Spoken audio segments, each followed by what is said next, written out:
I thought this morning I'd give you an example of some problems that happen when you are doing bordering, and it's when you let your tools get dull and you get in a rush, and sometimes you have some mistakes. And the area I want to point out here, the first one at any rate, is this area here. You can see there's actually two lines right there and a slip of a third line, it looks like, possibly.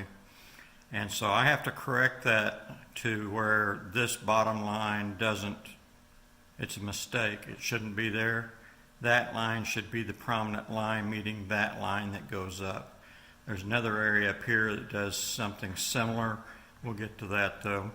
So the first thing I'm going to do is I'm going to sand out this line down here where I don't want the line, and then I'll go back in and try to deepen this. And so I'll use 80 grit to start with in here, and trying to be very careful not to get up into my stippling and my Lichtenberg figures until that line is gone. And you'll be surprised sometimes how far back and how far down just a little scratch like that really goes. And it's okay to sand into that other line because you're going to have to deepen it out anyway.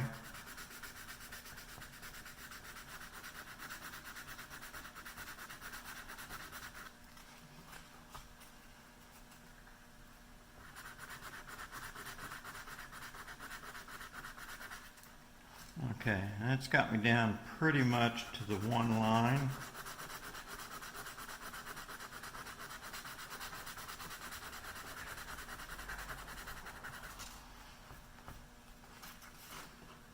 Now my only problem is I've got a line coming up from that angle there, and I want to sand with the grain with this because getting cross grain scratches out at this point is a little more work than it would be later on. So always sand with the grain when you're in this stage.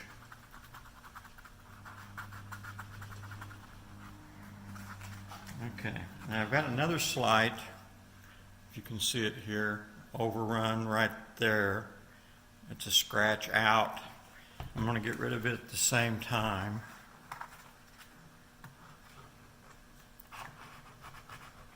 This is very hard to do without the leather bag I usually use for support,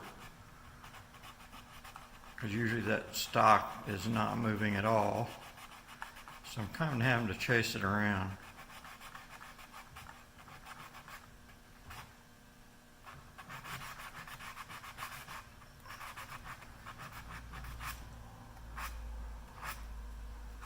That's got most of it. And just for contouring, because I took so much off in those corners, I'm going to take a little bit off down the side of the grip as well. So now what we're left with, let me blow this out. I don't have my airline up front. Is I've got a line that does not connect to the line, and I've got a line that's really not a cut line. That's a line of stippling that has lined up in an old checkering line. And so what I'm going to have to do is stipple from the sides of that into it at angles to make it disappear. And so let's see if I can make that happen here where you guys can see this. So I'll start like that, and just sort of randomly, width lengthwise at least, try to come in there and squeeze that line shut. Now remember, I'm going to be using a wood hardener, so all this wood that I'm shoving around, as long as it has some fiber connecting to it, it's going to be just fine in terms of the ability to stand up. And so I'll do the same thing from this side, trying not to slip outside the borders. Sorry, excuse my hand there. I know you can't see very well what I'm doing. I'm trying to lean it back, but I can't. If I get back too far, then I'm going to skip out and make damage in an area that I don't want any. Just like I almost did there. Another thing you can do is you can get it in and then squeeze it over. In other words, make a stipple and squeeze over. It's a high spot, make a stipple and squeeze over. Now that line is starting to disappear. I don't know if you can see that now, how much better that is in terms of where we were a minute ago. But see, that was I got a spot I got to sand out.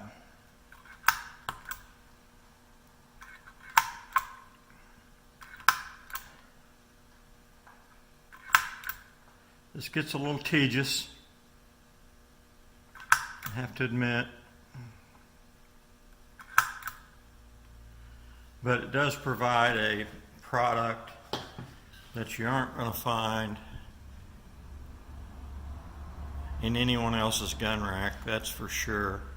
So now, that's a grain line there, so we're okay with that. I need to go through in here and deepen this bottom border line and bring those two together, and we'll be in pretty good shape on that. And for that, I want to get that sandpaper out of there so I don't get that in there. I'm going to go back to my little short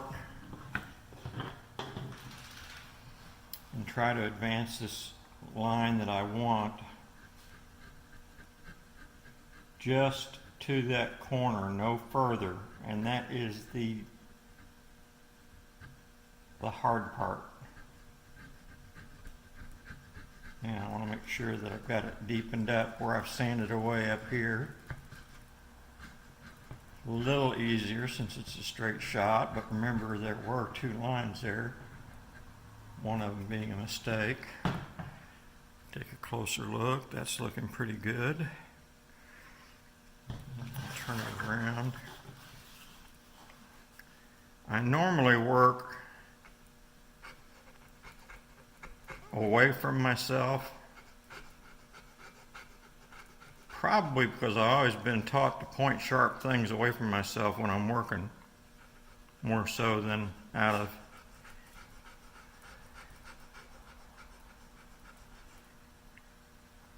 any better position or anything.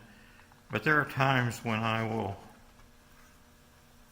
come over here, for instance, and work this line out, especially when I can see so much better when that tip comes to that other line right there. And I'm going to do most of the cutting on the backstroke here, which has its own dangers.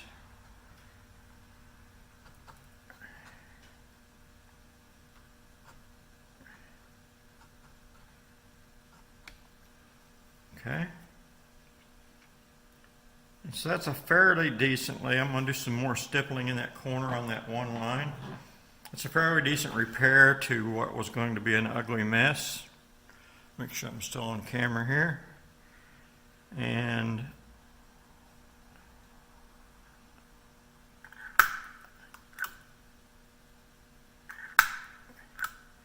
there is a little ridge of grain right there that's making that a little tougher than normal.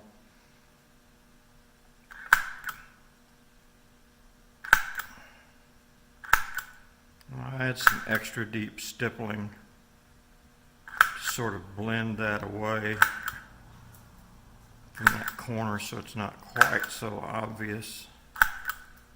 And notice I'm pushing pretty hard. I'm not just pushing and letting it fire. I'm actually putting some depth in this stipple.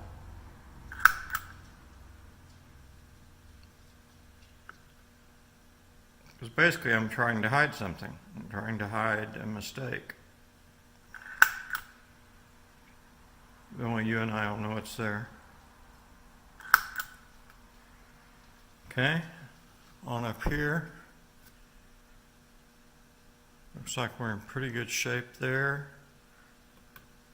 Got a little bit of a double line C right there. So what I'm going to do is I'm basically going to extend this border and lay that tool over and cut that V and move it down and then re-stipple into the V. Make sure you can see here.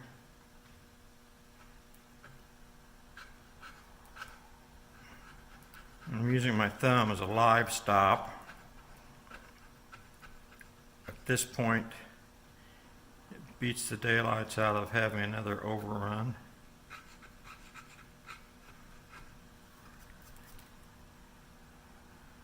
There we go. Yeah, I just want to cut on the back stroke from that line.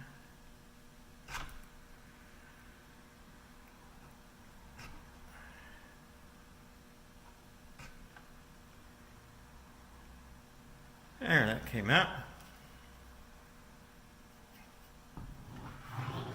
And we'll do a little bit of similar repair up this inside straight here,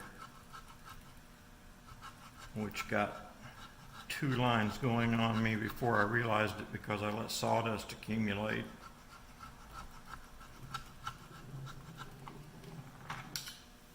Now which way my table leans. And so you can hear it slipping, popping between the two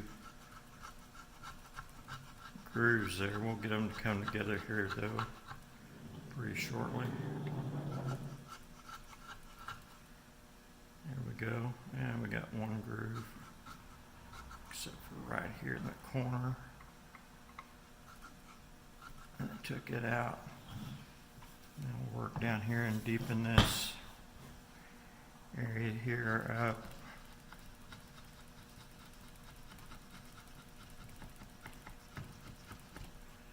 To make it blend. And this is likely where I got in trouble last time, was coming from the other end and overshooting.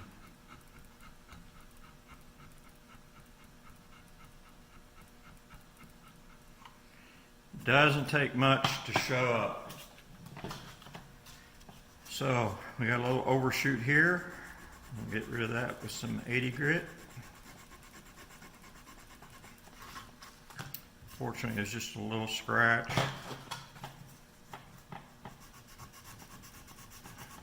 Now I would, before I start putting any oil on it whatsoever, because I don't use any filler.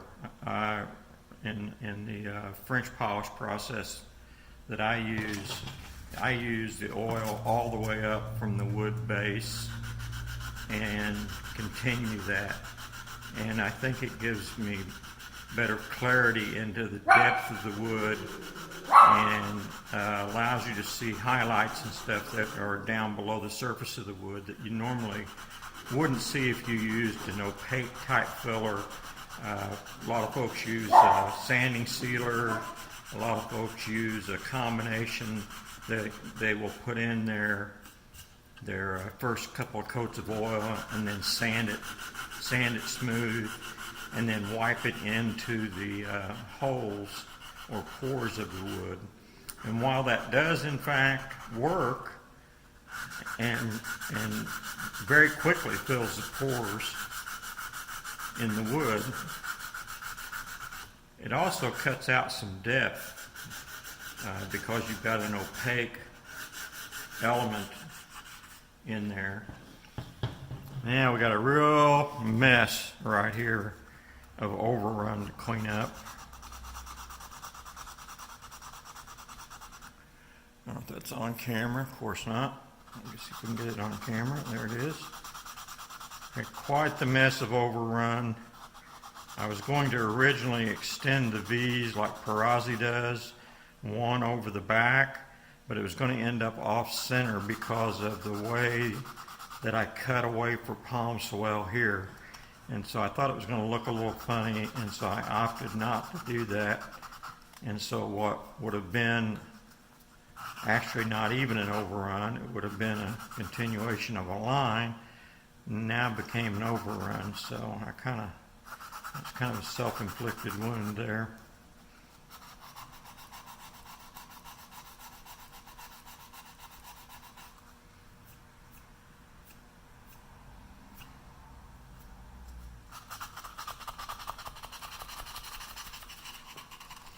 Now I'll take this wood, once I get this stippling, there's another area right here where I've got a little bit of a double line started. I'm going to go ahead and take that out. And once I get all these little details mopped up, then I will take this wood all the way to 400 grit before I start applying the first bit of oil.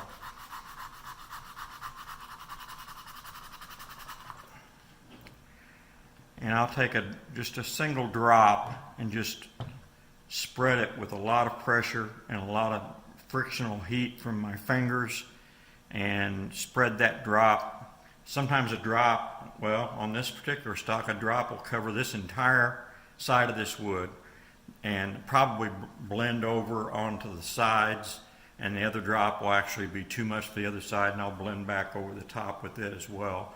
So these are very, very, very thin coats. It takes a lot of them. 25, 30 is not unheard of or out of line. This just brought my attention to another area that I need to stipple from this direction.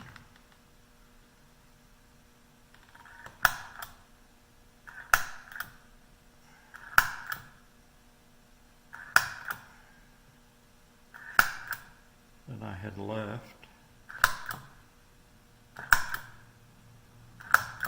Now I have to go over this with a pretty critical eye and some magnification, actually, to get all the areas that are in.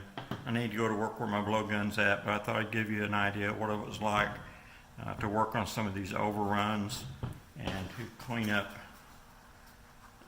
the master engravers, the master checkerers. They don't get these overruns like this. I don't know how they have so much control, but I've watched the women from Perazzi do stocks, and it's amazing to me to watch how fast they can do a stock by hand, not using powered tools, using the same tools I'm using, and they can knock it out a pattern on a stock. They lay out the master lines, and then they come in and they fill them in, and they are so fast, it's incredible. And you'll look at those lines and you think, as fast as they were going, there's no way they kept that straight, and they'll be just as straight as a string. This is another really bad area right here that's got to have a lot fixed. So I'll share that with you.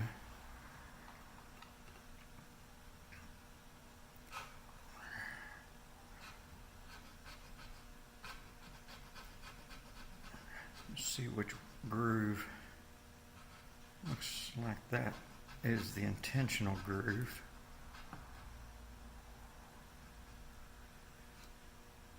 Right there, and this other one just kind of got loose from me when I wasn't paying attention. That'll happen. You start getting tired and you start getting a little sloppy, and the next thing you know, you've made a big mistake. See, there's a big skate mark where my tool came out of the groove, or it may have been my stippler came popped out because I was trying to do too steep of an angle and gouge the wood. And how I keep this on camera is the trick.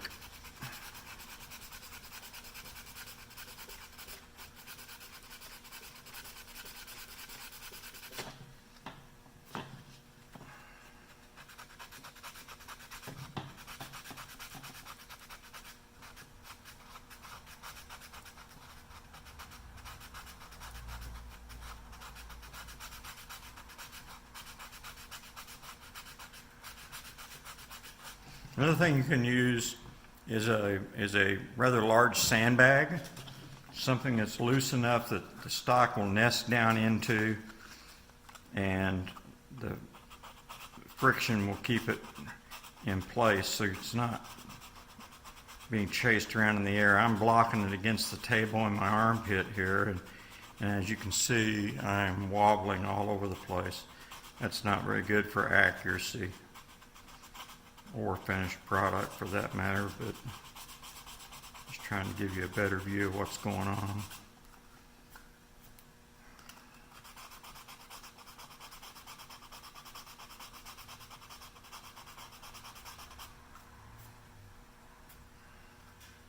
Yeah, we're getting her chased back now, back where she belongs.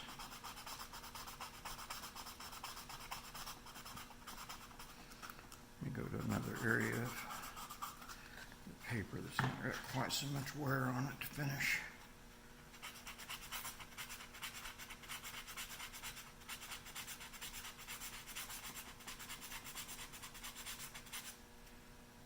There we go. Now I have one line.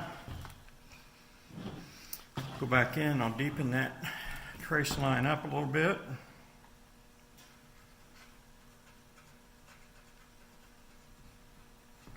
And we don't have as much one line as I thought we did.